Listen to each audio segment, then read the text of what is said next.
بہت بڑا کلام حضرت حسان بن ثابت نے لکھا تھا نا، سامنے بٹھا کے محبوب کو پڑھا تھا۔ آج تصور میں کوئی اچھا کلام سن لیا جائے اور تصور میں مدینہ طیبہ کی بہاریں اور حضور کی محبت کی باتیں جب تصورات میں آتی ہیں تو آنکھوں سے آنسو چھلک پڑتے ہیں۔ مجھے سوچ کر بتائیے وہ لمحے کتنے حسین ہوں گے جب ممبر پہ حضرت حسان بیٹھے ہوں گے، سامنے چہرہ مصطفیٰ ہوگا اور چہرہ انور دیکھ کے کہہ رہے تھے وَأَحْسَنُ مِنْكَ لَمْ تَرَ قَطُّ عَيْنِي، یا رسول اللہ آپ سے بڑھ کر حسین تو میری آنکھوں نے دیکھا ہی کوئی۔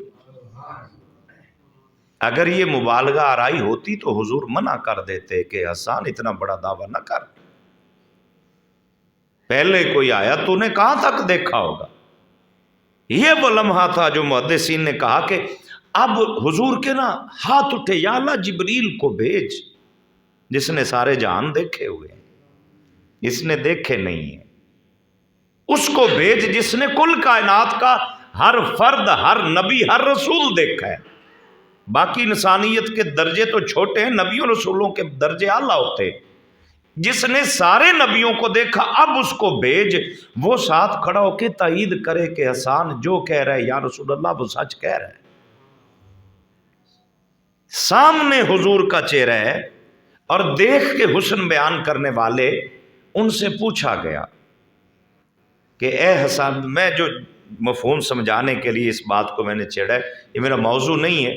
حضرت حسان سے پوچھا گیا کہ کبھی کھلی آنکھوں سے، آنکھوں میں آنکھیں ڈال کر بھی حسن محبوب دیکھا ہے تم نے؟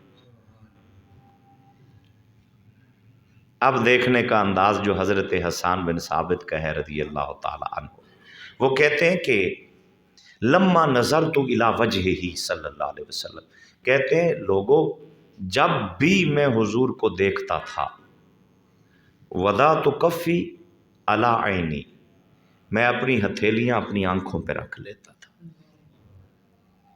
دیکھنے کا انداز کتنا پیارا ہے۔ میں اپنی ہتھیلیاں اپنی آنکھوں پہ رکھ لیتا تھا اور یہ جو انگلیوں کے درمیان میں ہلکا سا گیپ ڈال کے میں پھر ان سوراخوں سے حضور کا چہرہ انور دیکھتا تھا۔ خوفاً من ذہاب بصری، حضرت حسان کہتے ہیں بھائی ڈر لگتا تھا جن آنکھوں نے جلوہ خدا دیکھا ہو ان آنکھوں میں آنکھیں ڈال کے دیکھوں تو کہیں اندھا نہ ہو جاؤں۔ یہ دیکھنے والوں